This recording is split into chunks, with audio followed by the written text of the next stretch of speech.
Algae जो है lower plants कहा जाता है, थैलोफाइट्स भी कहते हैं। इनकी भी बहुत बड़ी डाइवर्सिटी है और इनमें कुछ ऐसी ऑर्गेनिज्म भी हैं जो यूनिसेलुलर हैं, माइक्रोस्कोपिक है, और कुछ बहुत बड़े भी हैं, मैक्रोस्कोपिक भी है, और अपनी हाइट और साइज से वो जो हायर प्लांट्स हैं उनको ही मात दे सकते हैं। तो एल्गी का स्ट्रक्चर, उनके कैरेक्टर्स जो है वो हम देखेंगे, वो रिप्रोड्यूस कैसे करते हैं वो हम देखेंगे। क्लासिफिकेशन सिस्टम्स जो होती हैं या फिर क्राइटेरिया क्लासिफिकेशन जो होते हैं, we will discuss them as well, and we will also be discussing two important classification systems, one developed by Frisch and another which was developed by Round. तो वो classification system को हम detail में भी देखेंगे।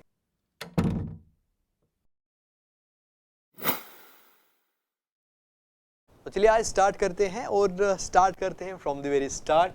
तो स्टार्ट करते हैं फ्रॉम द टर्म। ये जो टर्म है एल्गी की, ये कहाँ से आई है, इसका मतलब क्या है, किस लैंग्वेज से आई है, कहाँ से आई है, किसने कॉइन किया है। So first things first, algae की जो टर्म है it has come from the Latin word, लातीनी ज़बान से आया है ना। It has come from a Latin word alga. Alga is a Latin word और इसका जो मीनिंग है it means seaweed. So who coined it, term किसने क्वाइन की ये आप याद रखेंगे। This term was coined by Carolus Linnaeus. अगर आपने टैक्सोनॉमी पढ़ी है तो इनसे आपको तारुफ होगा ही होगा। He is also known as the father of taxonomy. तो अब जो स्टडी हम करते हैं एल्गा के बारे में, जो हमने एक नॉलेज बेस बनाई है अबाउट द एल्गे, इस स्टडी को हम क्या कहते हैं। वायरस को हमने पढ़ा तो हमने कहा कि इनकी जो स्टडी है उसको हम बोलते हैं virology. So what do we call the study of algae, it's called as algology simply. Algology भी कह सकते हैं, but this term is not used more in literature. जो हम यहाँ पे टर्म यूज़ करते हैं, we use a term called as phycology. We use term phycology, ठीक है। तो फाइकोलॉजी जो है, इसमें जो टर्म है logy, you know it's a study. अब इसमें टर्म है एक फाइको। ये टर्म जो है ये इस वर्ड से आई है phykos, which is a Greek word. ये एक ग्रीक वर्ड है। कभी कभी ऐसे भी क्वेश्चंस पूछते हैं, दैट्स व्हाई हमें ये करना पड़ता है, ठीक है। जैसे ग्रीक वर्ड, तो इस फाइकोस के जो मीनिंग है वो सीवीड ही है, ठीक है। तो इसलिए इसको बोलते हैं फाइकोलॉजी भी। तो चलिए टर्मिनोलॉजी का तो हो गया, अब हम सीधे चलते हैं about the definition of algae. अब जो डेफिनेशन है एल्गे की, बायोलॉजी में जब भी हम कोई चीज़ डिफाइन करते हैं, इट्स हाईली कॉम्प्लिकेटेड प्रोसेस। बहुत ही कॉम्प्लिकेटेड चीज़ होती है किसी चीज़ को डिफाइन करना, बिकॉज वी सी कि biology is the field of exceptions. बहुत मुश्किल होता है कोई ऐसी डेफिनेशन ढूंढना जिसमें बहुत कम एक्सेप्शंस आपको मिले। So same is the case with algae as well. तो अब बहुत सारे जो बायोलॉजिस्ट्स हैं, जो फाइकोलॉजिस्ट्स हैं, उन्होंने ट्राई किया है, उन्होंने एफर्ट लगाए हैं टू डिफाइन एल्गे कि एल्गे जो हैं, ये ऑर्गेनिजम्स जो हैं, इनको हम कैसे डिफाइन करें। So I have put some definitions over here, जो आपको ठीक लगे वो डेफिनेशन आप लिख सकते हैं, ठीक है। तो सबसे पहले डेफिनेशन जो हम डिस्कस करेंगे, इट वाज गिवन बाय फ्रिश इन 1935। फ्रिश जो है ये, इनका योगदान फाइकोलॉजी में इतना ही है, जो स्टडी ऑफ एल्गे इतना ही है जितना टैक्सोनॉमी में योगदान है कैरोलस लिनियस का। तो इनकी डेफिनेशन पढ़ना बहुत इंपॉर्टेंट है when you study algae. Algae must include, algae में होने चाहिए कौन कौन चीज़ें, कौन कौन ऑर्गेनिजम्स, ऑल दी होलोफिटिक ऑर्गेनिजम्स, ठीक है। होलोफिटिक का मतलब है वो organisms which perform photosynthesis, that means which are able to synthesize their own organic nutrients which are photosynthesizing, है ना। तो कहा कि it must include all the holophytic organisms, एक तो वो holophytic होने चाहिए, and then they must have another characteristic, वो क्या है, they must have failed to reach higher level of organization, they must have failed to reach higher level of organization। जैसे आप हायर प्लांट्स में देखते हैं, वहाँ पे हायर लेवल ऑफ ऑर्गेनाइजेशन होती है, वहाँ पे साइलम है उनके पास फॉर ट्रांसपोर्टिंग द सैप, है ना। वहाँ पे उनके पास एक रूट सिस्टम है फॉर एब्जॉर्बिंग वाटर, वहाँ पे उनके पास फ्लोएम है फॉर ट्रांसलोकेटिंग द फूड, उनके पास लीव्स है फॉर कैरिंग आउट फोटोसिंथेसिस, उनके पास स्टेम है। तो उनके पास एक हायर लेवल ऑफ ऑर्गेनाइजेशन है। लेकिन फ्रिश जो है वो कहते हैं कि ऐसी ऑर्गेनाइजेशन इन ऑर्गेनिज्म में नहीं होनी चाहिए, तभी हम उनको एल्गे कहेंगे, है ना। That means algae must include all the holophytic organisms that fail to reach higher level of organization, उनमें higher level of organization नहीं होने चाहिए, which is the characteristic of higher plants। और एक definition, ये definition जो है it was given by Smith, बहुत ही simple definition है, बहुत ही simple definition है। He said कि algae में जो plants है they are simple plants, they are simple plants, ये simple plants है, they are simple plants। खुसूसियत क्या है इन plants की? They have the autotrophic mode of nutrition। Simple plants का मतलब ये है, ये वाला कि उनमें हायर लेवल ऑफ ऑर्गेनाइजेशन नहीं है, वो बहुत ही सिंपल है, स्ट्रक्चरली वो बहुत ही सिंपल है, और इसके साथ साथ उनका जो मोड ऑफ न्यूट्रिशन है वो ऑटोट्रॉफिक है। तो ये भी एक डेफिनेशन है जो जीएम स्मिथ ने दी। आगे चलते हैं, और एक डेफिनेशन जो है it was given by RN. Singh. RN. Singh जो है इन्होंने एक डेफिनेशन दी, बहुत ही ब्यूटीफुल डेफिनेशन। इन्होंने बोला कि एल्गे जो है they are simple organisms, again they are simple organisms, यहाँ पे कोई हायर ऑर्गेनाइजेशन नहीं है, और इनके पास क्या है, they display, they show a wide range of photosynthetic pigments. ये बहुत इंपॉर्टेंट है, ये सिंपल ऑर्गेनिजम्स हैं लेकिन इनमें बहुत सारे ग्रुप्स हैं। When we classify them, we can classify them into different groups. ये जो एल्गे हैं इनमें बहुत सारे फोटोसिंथेटिक पिगमेंट्स होते हैं। एक ग्रुप में एक टाइप ऑफ फोटोसिंथेटिक पिगमेंट है, दूसरे में दूसरा फोटोसिंथेटिक पिगमेंट है, जो हम आगे देखेंगे इन डिटेल।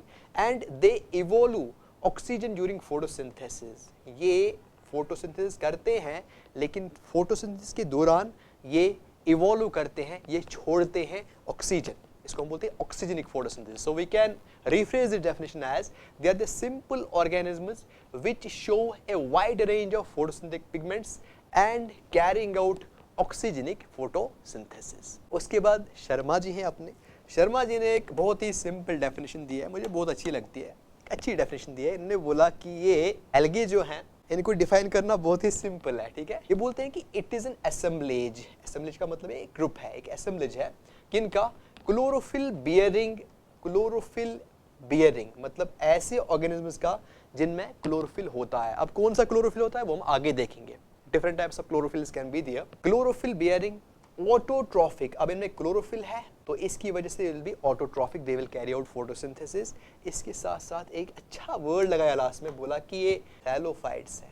थैलोफाइट्स का मतलब क्या है, सिंपल अगेन कि यहाँ पे कोई बड़ी डिफरेंशिएशन नहीं है, यहाँ पे रूट्स नहीं है, यहाँ पे लीव्स नहीं है, यहाँ पे स्टेम नहीं है, अलग अलग ऐसी कोई ऑर्गेनाइजेशन नहीं है, बल्कि सिंपल है। So in all of these definitions, जो भी हमने अभी तक डेफिनेशंस देखी, in all of these definitions you will see कि हर किसी ने कहा कि they are autotrophic, they make their own food, and all of them said कि ये बहुत ही सिंपल प्लांट्स होते हैं, इनमें कोई हायर ऑर्गेनाइजेशन नहीं होता है। तो इसलिए we can reach a consensus develop हुआ है, एंड आज जो है we can define these organisms as predominantly aquatic. So what we have tried to incorporate all the important characteristics of the algae into this definition. इसमें क्या है, इसमें habitat का भी जिक्र है।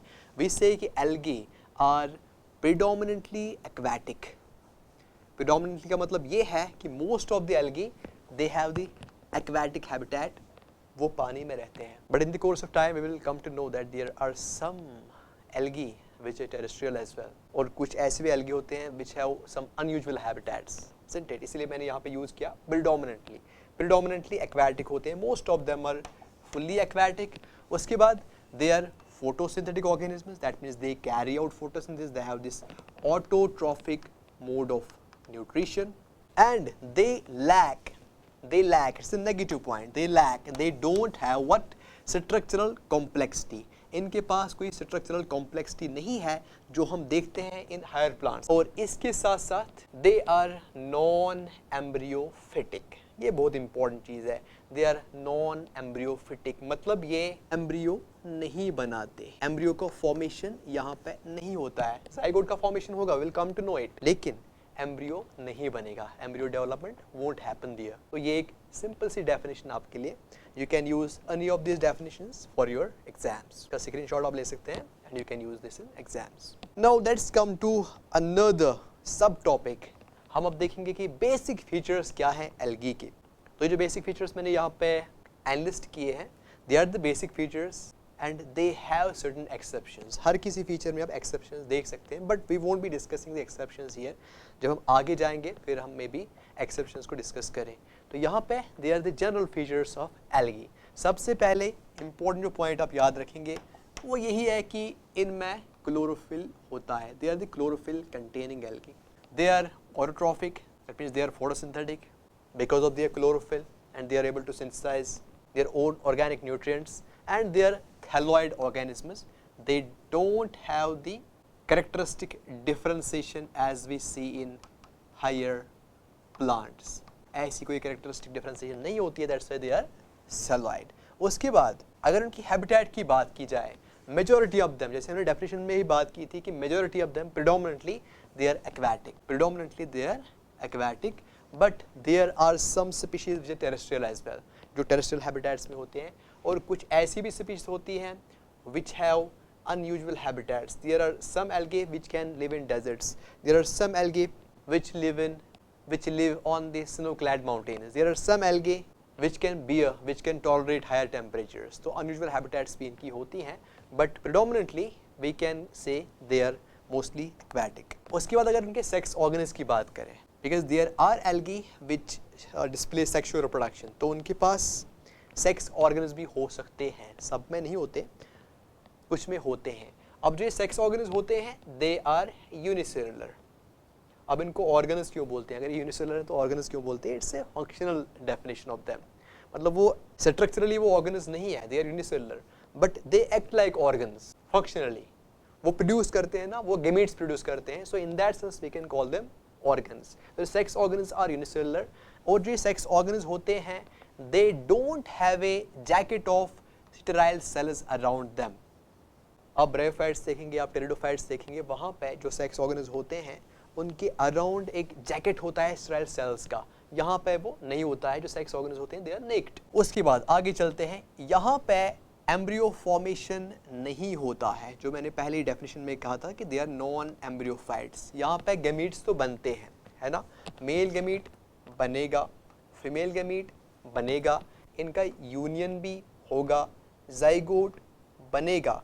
लेकिन अब जो जाइगोट है it will directly give rise the thallus. अब ये डायरेक्टली जर्मिनेट हो जाएगा, थैलस बनाएगा.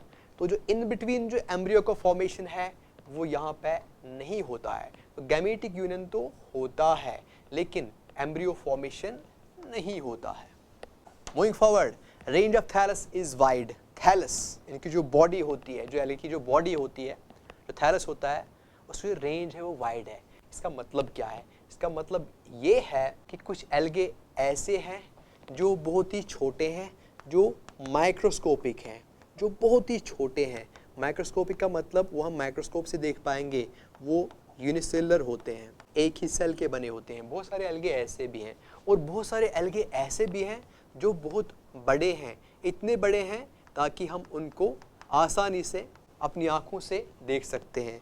और कुछ तो इतने बड़े हैं क्या हम कंफ्यूज हो जाते हैं कि whether they are the algae और दे आर हायर प्लांट्स. उनका साइज इतना बड़ा होता है. They mimic plants in their appearance. तो यहाँ पे जो रेंज है from microscopic unicellular to multicellular macroscopic algae, तो ये रेंज जो है ये वाइड है क्योंकि इनके दरमियान भी एक डाइवर्सिटी है थैलस के स्ट्रक्चर की, जो हम आगे देखेंगे. उसके बाद if we talk about their reproduction, उनकी जो रिप्रोडक्शन होती है they can reproduce by vegetative methods. Fragmentation हो जाएगी थैलस की, हर कोई फ्रेगमेंट जो है वो एक अलग थैलस बनाएगा, ठीक है ना. उसके बाद एसेक्सुअल भी रिप्रोडक्शन होती है. We will come to know about zoospores, ठीक है. We will come to know about aplanospores. We will come to know about those spores which are formed asexually. मतलब यहाँ पे वेजिटेटिव रिप्रोडक्शन के साथ साथ एसेक्सुअल रिप्रोडक्शन भी होती है और साथ साथ सेक्सुअल रिप्रोडक्शन भी होती है इन सर्टेन एल्गी. वहाँ पे गैमीट्स बनते हैं, फिर वो गैमीट्स फ्यूज हो जाते हैं तो उसको हम बोलते हैं सेक्सुअल रिप्रोडक्शन, वो भी होती है. सेल वॉल की बात करें, इनमें सेल वॉल होता है. अब जो सेल वॉल होता है इसमें सेलुलोज हो सकता है. वी कम टू नो कि जो मोस्ट ऑफ द एल्गी का जो सेल वॉल होता है इट इज सेलुलोसिक. लेकिन कुछ ऐसे भी एल्गे होते हैं इनका सेल वॉल डिफरेंट होता है, वो सेलुलोज का नहीं बना होता है, या सेलुलोज के साथ साथ वहाँ पे और भी कोई सबस्टेंस होता है, वो हम आगे देखेंगे.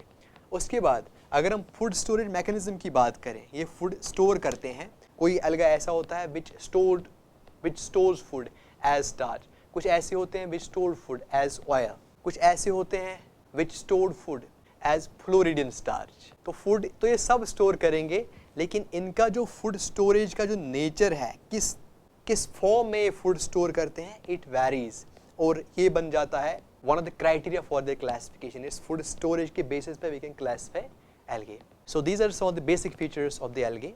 Thank you for watching.